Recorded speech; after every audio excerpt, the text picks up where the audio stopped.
할렐루야. 사랑하는 대강의 가족 여러분, 오늘 하루도 하나님의 말씀과 동행하는 삶이 되길 소망합니다.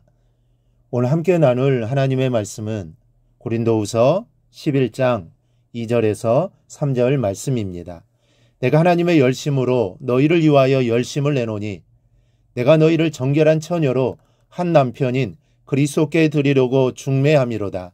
그러나 나는 뱀이 그 관계로 하와를 미혹한 것 같이 너희 마음이 그리스도를 향하는 진실함과 깨끗함에서 떠나 부패할까 두려워하노라. 아멘. 오늘 본문에서 우리는 자신을 성도와 그리스도 간의 중매자로 자처하고 있는 바울을 만나게 됩니다.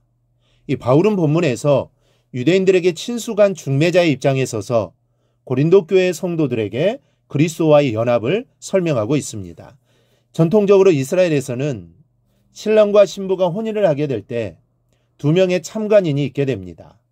신랑의 친구들이 신랑 측의 참관인과 신부 측의 참관인이 되어 혼인잔치에 대한 초청과 더불어 여러 가지 혼인예식에 대한 절차를 담당했습니다. 그런데 이들에게는 가장 중요한 책임이 하나 더 있습니다.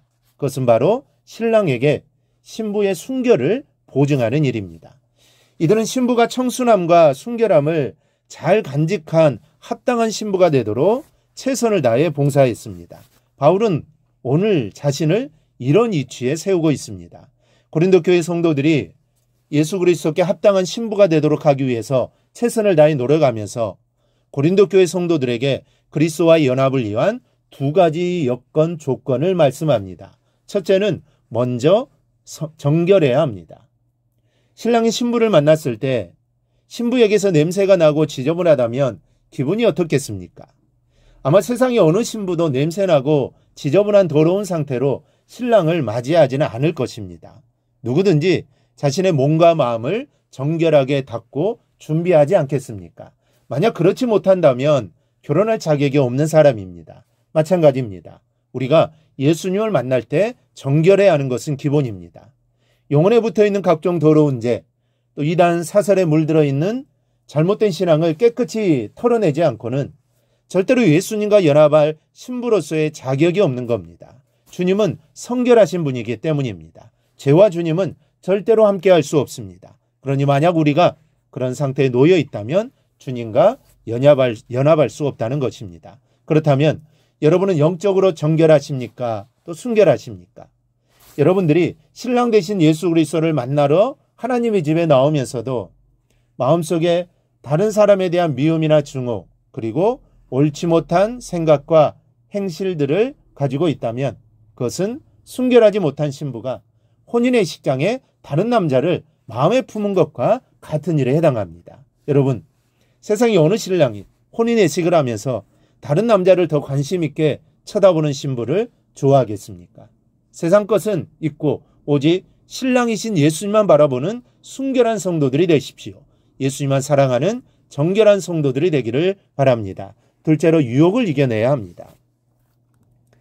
사탄이 하와를 유혹하였을 때 하와는 그 유혹에 넘어감으로써 에덴 동산에서의 즐거움을 잃어버렸습니다.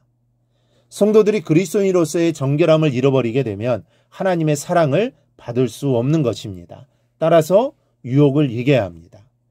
오늘 하루 정말 하루를 시작할 때 아침에 일어날 때 오늘 내가 좀 더 또 눕기를 원하는 그런 마음들, 또 어떤 일을 해야 되는데 좀 미뤄야겠다라는 그런 유혹들, 또 영적인 것을 좀 등한히 하더라도 세상 것을 취하고 싶은 유혹들, 예배를 한 번쯤 빼먹더라도 내 하고 싶은 것을 하고 싶은 유혹들, 이런 유혹들을 이기지 않고는 주님과 연합이 이루어지질 않습니다.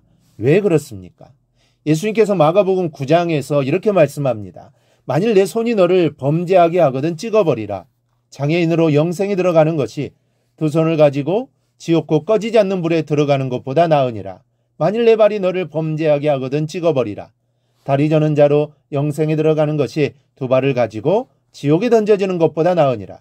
만일 내 눈이 너를 범죄하게 하거든 빼버리라. 한 눈으로 하나님의 나라에 들어가는 것이 두 눈을 가지고 지옥에 던져지는 것보다 나으니라. 한 손이 범죄하고 한 발이 범죄하고 한 눈이 범죄하는 것이 문제가 아니라는 얘기입니다.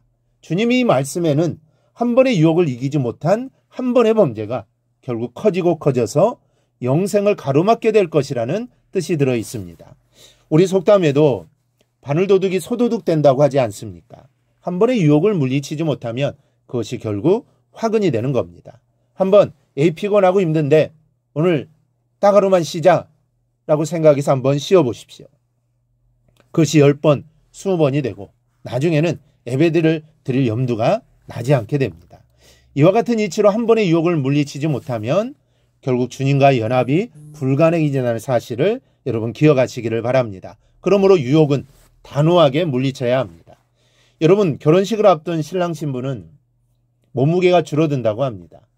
그만큼 신경을 쓰고 힘들어 준비하기 때문입니다. 그런데 사람들끼리 결혼도 그렇게 살이 빠지도록 힘들어 준비를 하는데 하물며 우리를 죄에서 구원하신 예수 그리스도와 연합을 위해 아무런 준비가 없다고 한다면 하나님 앞에 얼마나 죄송스러운 일입니까? 사람과의 결혼보다는 또 더 힘쓰고 애써야 준비해야 할 줄 압니다. 세상으로부터 자신을 정결하게 하며 살아가기를 바랍니다. 죄의 유혹, 영적 게으름에 대한 유혹을 이겨내야 합니다. 그래야 그리스도와 온전한 연합된 삶을 살 수 있게 될 겁니다. 우리 모두 이 사실을 잊지 말고 세상의 유혹을 이기고 그리스도와 연합하는 삶을 꼭 살아가기를 주님의 이름으로 축원합니다. 오늘 묵상한 말씀을 굳게 잡고 삶으로 실천하며 살아내는 대강의 모든 성도들이 되기를 축복합니다.